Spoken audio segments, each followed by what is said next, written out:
Hello hi friends, welcome back to my YouTube channel. ಬನ್ನಿ, ಇವತ್ತು ನಾನು ನಿಮ್ಮೊಂದಿಗೆ ಸರಳವಾಗಿ ಕ್ಯಾರೆಟ್ ಫ್ರೈ ಅಥವಾ ಕ್ಯಾರೆಟ್ ಪಲ್ಯ ಯಾವ ರೀತಿ ಮಾಡೋದಂತ ತಿಳಿಸ್ತಾ ಇದ್ದೀನಿ. ನೋಡಿರಿ, ಇದನ್ನ ಯಾವ ರೀತಿ ಮಾಡೋದಂತ ನೋಡೋಣ. ಮೊದಲಿಗೆ ನೋಡಿರಿ, ಒಂದು ಈ ರೀತಿ ಪಾತ್ರೆ ಇಟ್ಕೊಂಡಿದ್ದೀನಿ. ತದನಂತರ 1-2 ಸ್ಪೂನ್ ಆಗಷ್ಟು ಎಣ್ಣೆ ಹಾಕ್ಕೊತಾ ಇದ್ದೀನಿ. ಇದಕ್ಕೆ ಸಾಸಿವೆ, ಜೀರಿಗೆ, ಒಣಮೆಣಸಿನ್ಕಾಯಿ, ಕರಿಬೇವು ಸೊಪ್ಪು ಸೇರಿಸ್ಕೊಂಡಿದ್ದೀನಿ. ಮತ್ತು 1 ಸ್ಪೂನ್ ಆಗಷ್ಟು ಕಡಲೆಬೇಳೆ, 1 ಸ್ಪೂನ್ ಆಗಷ್ಟು ಉದ್ದಿನಬೇಳೆ ಹಾಕ್ಕೊಂಡಿದ್ದೀನಿ ಸ್ನೇಹಿತರೆ. ಚಿಟಿಕೆ ಆಗೋಷ್ಟು ಇಂಗು ಸೇರಿಸ್ಕೋಬೇಕಾಗುತ್ತೆ. ಇವಾಗ ಒಂದ್ಸಲ ಮಿಕ್ಸ್ ಮಾಡಿ ಒಂದೇ ಒಂದು ಈರುಳ್ಳಿ, ಚಿಕ್ಕದಾದಂಥ ಈರುಳ್ಳಿನ ಸೇರಿಸ್ಕೊತಾ ಇದ್ದೀನಿ. ನಿಮ್ಗೆ ಈರುಳ್ಳಿ ಬೇಡ ಅಂದರೆ ಸ್ಕಿಪ್ಪು ಮಾಡ್ಬೋದು. ತುಂಬ ಅಂದರೆ ತುಂಬ ಟೇಸ್ಟಿಯಾಗಿರುತ್ತೆ. ಮಸಾಲೆ ಅಂತೂ ಹೆವಿ ಅನ್ಸೋಂಗಿಲ್ಲ, ಅಷ್ಟು ಚೆನ್ನಾಗಿರುತ್ತೆ ಸ್ನೇಹಿತರೆ. ಮತ್ತು ಯಾರೆಲ್ಲ ವೆಯ್ಟ್ ಲಾಸ್ ಇರ್ತಿರಲ್ಲ ಅಂಥವ್ರಿಗೂ, ಮತ್ತು ಅನ್ನದಲ್ಲಿ ಸೈಡಿಸ್ ಆಗಿ ತಿನ್ನೋದಕ್ಕೂ ತುಂಬ ಚೆನ್ನಾಗಿರುತ್ತೆ. ನೋಡಿರಿ, ಇವಾಗ ಒಂದು 2ರಿಂದ 3 ಕ್ಯಾರೆಟ್ ತೊಗೊಂಡಿದ್ದೆ. ಅದನ್ನ ಚಿಕ್ಕದಾಗಿ ಕಟ್ ಮಾಡಿಕೊಂಡು ಅದನ್ನು ಸೇರಿಸ್ಕೊಂಡಿದ್ದೀನಿ. ಈ ರೀತಿ ಚೆನ್ನಾಗಿ ಮಿಕ್ಸ್ ಮಾಡಿ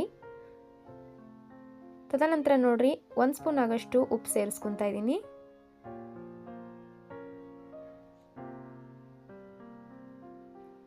ಒಂದು ಸ್ಪೂನ್ ಆಗಷ್ಟು ಅರಿಶಿನ ಪುಡಿ.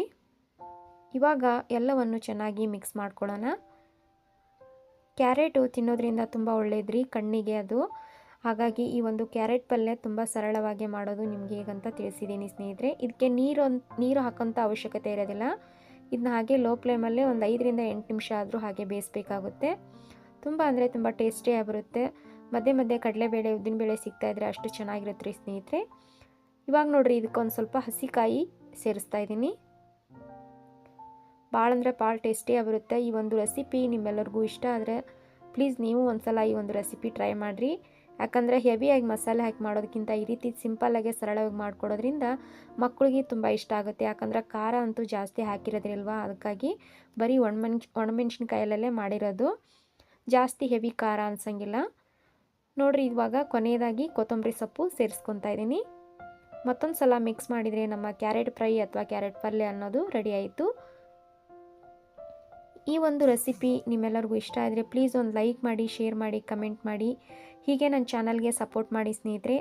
ಮತ್ತು ಯಾರೆಲ್ಲ ಹೊಸದಾಗಿ ನೋಡ್ತಾ ಇದ್ರಿ ನನ್ನ ಚಾನಲ್ನ ಸಬ್ಸ್ಕ್ರೈಬ್ ಮಾಡ್ಕೊಂಡು ನೋಡಿ. ಮತ್ತೆ ಸಿಗೋಣ ಹೊಸ ರೆಸಿಪಿ, ಹೊಸ ಮಾಹಿತಿಯೊಂದಿಗೆ. ಧನ್ಯವಾದಗಳು ಸ್ನೇಹಿತರೆ. ಶುಭೋದಯ.